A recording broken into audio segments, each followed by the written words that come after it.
Welcome to Edutex Niranjan YouTube channel. Lok Sabha election 2024-এর first ফেজের election Alipurduar, Jalpaiguri এবং কুচবিহার ডিস্ট্রিক্টে অনুষ্ঠিত হতে চলেছে। তো এই নির্বাচনে যারা মূল কাণ্ডারি, যারা ভোটকর্মী রয়েছেন, ভোটকর্মীরা নির্বাচন সুষ্ঠুভাবে সম্পন্ন করতে, কিন্তু দুঃখের বিষয় হলো আলিপুরদুয়ার জেলার ক্ষেত্রে প্রিসাইডিং অফিসার এবং ফার্স্ট পোলিং অফিসাররা যে পারিশ্রমিক পেয়েছেন সেটা কুচবিহার জেলার তুলনায় 340 টাকা কম পেয়েছেন ফার্স্ট পোলিং এবং প্রিসাইডিং অফিসাররা। সেকেন্ড এবং থার্ড পোলিংরা 170 টাকা করে কম পেয়েছেন। ইলেকশন কমিশনের যে গাইডলাইন রয়েছে পারিশ্রমিক এর গাইডলাইন, তার তুলনায় কম পেয়েছেন। অর্থাৎ ফার্স্ট পোলিং অফিসাররা এবং প্রিসাইডিং অফিসাররা 340 টাকা কম পেয়েছেন আলিপুরদুয়ার এবং জলপাইগুড়ি জেলার ক্ষেত্রেও তাই। আর সেকেন্ড পোলিং অফিসাররা, থার্ড পোলিং অফিসাররা পেয়েছেন 170 টাকা করে কম আলিপুরদুয়ার এবং জলপাইগুড়ি জেলার ক্ষেত্রে। কিন্তু কুচবিহার জেলার ক্ষেত্রে কিন্তু নির্বাচন কমিশনের যে গাইডলাইন ছিল সেই গাইডলাইন হিসেবেই তারা টাকা পেয়েছেন। একটা SMS উদাহরণ হিসাবে, একটা প্রমাণ হিসাবে আমি একটা SMS দেখাচ্ছি। আলিপুরদুয়ার জেলার একজন প্রিসাইডিং অফিসার, দেখুন মেসেজে যে টাকাটা ক্রেডিট হয়েছে 2270 টাকা ক্রেডিটেড হয়েছে। তো কুচবিহার জেলার ক্ষেত্রে দেখুন 2610 টাকা ক্রেডিটেড হয়েছে একজন প্রিসাইডিং অফিসার। তাহলে 2610 মাইনাস 2270 করলে দাঁড়ায় 2270 করলে দাঁড়ায় 340 টাকার ডিফারেন্স। এটা হচ্ছে শুধুমাত্র ফার্স্ট পোলিং এবং প্রিসাইডিং অফিসারদের ক্ষেত্রে এই ডিফারেন্সটা আসছে, কিন্তু সেকেন্ড এবং থার্ড পোলিংদের ক্ষেত্রেও ডিফারেন্সটা আসছে। তো এবার দেখুন প্রিসাইডিং অফিসার কুচবিহার ডিস্ট্রিক্ট পেয়েছেন 2610, জলপাইগুড়ি এবং আলিপুরদুয়ার ডিস্ট্রিক্ট পেয়েছেন 2270। এখানে জলপাইগুড়ি লেখা আছে, কিন্তু এটা আলিপুরদুয়ার এবং জলপাইগুড়ি উভয়ের ক্ষেত্রেই হবে। তার মানে এখানে কম পেয়েছেন কত? 340 টাকা। ফার্স্ট পোলিং এখানে কিন্তু কন্টিজেন্সি, তারপর হচ্ছে মোবাইল রিচার্জের 50 টাকা, ফুডিং ইত্যাদি সব ফুডিং হচ্ছে পার ডে 170 টাকা করে। ফার্স্ট পোলিং অফিসার 1760 টাকা পেয়েছেন, এটা হচ্ছে কুচবিহার ডিস্ট্রিক্টে। আর জলপাইগুড়ি এবং আলিপুরদুয়ার পেয়েছেন 1420 টাকা, 340 টাকা কম।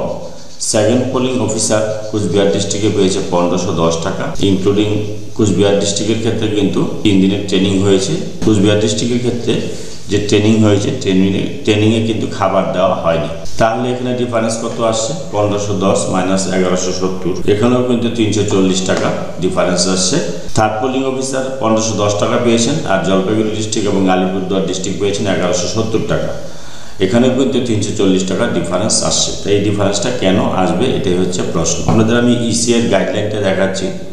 ইলেকশন কমিশন থেকে যে গাইডলাইনটা প্রকাশ করা হয়েছিল সেখানে দেখুন কি মেনশন করা আছে। ফার্স্ট ডে ট্রেনিংয়ের জন্য প্রিসাইডিং অফিসার 350 টাকা, ফার্স্ট পোলিং 250 টাকা, সেকেন্ড থার্ড পোলিং 250 টাকা। সেকেন্ড ডে ট্রেনিংয়ের জন্য প্রিসাইডিং পাবেন 350 টাকা, ফার্স্ট পোলিং 250 টাকা, থার্ড এবং সেকেন্ড পাবেন 250 টাকা। থার্ড ডে ট্রেনিংয়ের জন্য প্রিসাইডিং অফিসার 350, ফার্স্ট পোলিং 250 এবং সেকেন্ড থার্ড পোলিংয়ের জন্য এই থার্ড ট্রেনিং নেই, তাই এটা ফাঁকা আছে। তারপরে পোলিং ম্যাটেরিয়াল যেদিন নেবেন P-1 ডেতে ডিউটির জন্য 350, ফার্স্ট প্রিসাইডিং আর first polling 250, second third polling 250।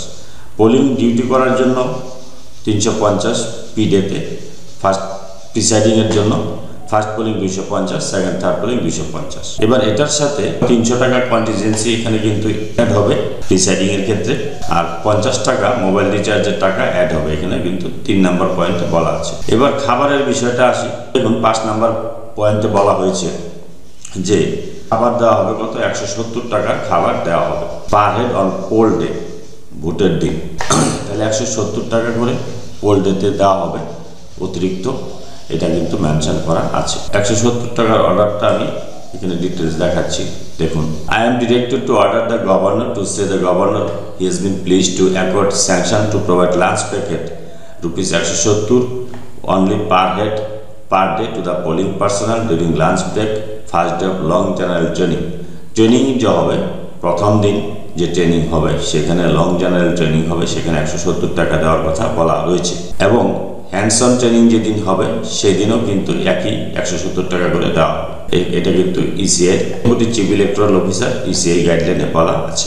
এটার হিসাবটা কি করে এলো দেখুন, 2610 টাকা প্রিসাইডিং কি করে পান, first day training 350, second day training hands on training 350, third day training 350, তারপরে পোল ডে ম্যাটেরিয়াল টেকিং এর দিন 350 আর ভোটের ডিউটির জন্য 350। তারপর হচ্ছে lunch for attending first training attend করার জন্য লাঞ্চের বাবদ পেয়েছেন 170 টাকা পাবেন।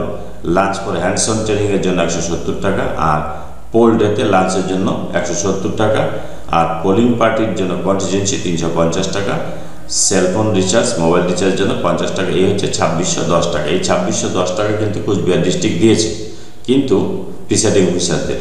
আর ফার্স্ট পোলিং পাবেন 1760 টাকা, সেকেন্ড 1340 টাকা এবং থার্ড পোলিং অফিসার পাবেন 1340 টাকা। এটা কোচবিহার ডিস্ট্রিক্টের ক্ষেত্রে কিন্তু এইভাবেই দেওয়া হয়েছে, কিন্তু আলিপুরদুয়ার এবং জলপাইগুড়ি ডিস্ট্রিক্টের ক্ষেত্রে এটা কিন্তু কম দেওয়া হয়েছে। আলিপুরদুয়ার এবং জলপাইগুড়িতে প্রিসাইডিং অফিসারদের 2270 টাকা, ফার্স্ট পোলিং ডে 1420 টাকা, সেকেন্ড পোলিং ডে 1170 টাকা, থার্ড পোলিং ডে 1170 টাকা দেওয়া হয়েছে। অর্থাৎ এখানে দেখা যাচ্ছে 340 টাকা করে কম দেওয়া হয়েছে। তো সেই জন্য আলিপুরদুয়ার জেলার ভোটকর্মীরা গতকালকে একটা ডিএম অফিসে ডেপুটেশন দিয়েছিল, এখানে এটার ক্লিয়ারিফিকেশন জানতে চাওয়া হয়েছিল। তো বিষয়টা হচ্ছে তাহলে এই ডিফারেন্সটা কেন হবে, এর ক্লিয়ারিফিকেশন ডিএম অফিসে একটি চিঠির মাধ্যমে জানতে চাওয়া হয়েছিল, কিন্তু তারা কোনো সদুত্তর দিতে পারেনি। আজকে আবার ডিএম অফিসে ভোটকর্মীরা আমরা যাব, ডিএম অফিসে এই বিষয়টা ক্লিয়ারিফিকেশন জানতে চাইব, কেন এই ডিফারেন্স আলিপুরদুয়ার এবং জলপাইগুড়ি জেলা ক্ষেত্রে কেন এই টাকাটা কম ক্রেডিট হয়েছে, কিন্তু কোচবিহার ডিস্ট্রিক্ট কিন্তু ইসিআই গাইডলাইন মেনেই টাকা দিয়েছে। তো দেখা যাক কি হয়। সকলের কাছে আহ্বান, আলিপুরদুয়ার জেলার যারা ভোটকর্মী আছেন আপনারা ঠিক 12টার সময় আজকে ডুয়ার্সকন্যার সামনে চলে আসুন। করজোরে আবেদন করছি, এই বিষয়টা জানতে হবে কেন টাকাটা কম দিয়েছে, আর যদি তারা সদুত্তর দিতে না পারে তাহলে এই টাকাটা ক্রেডিট তাদের করতে হবে। এটাই আমাদের দাবি থাকবে। আমরা আশাবাদী এই সমস্যার সমাধান হবে। ধন্যবাদ।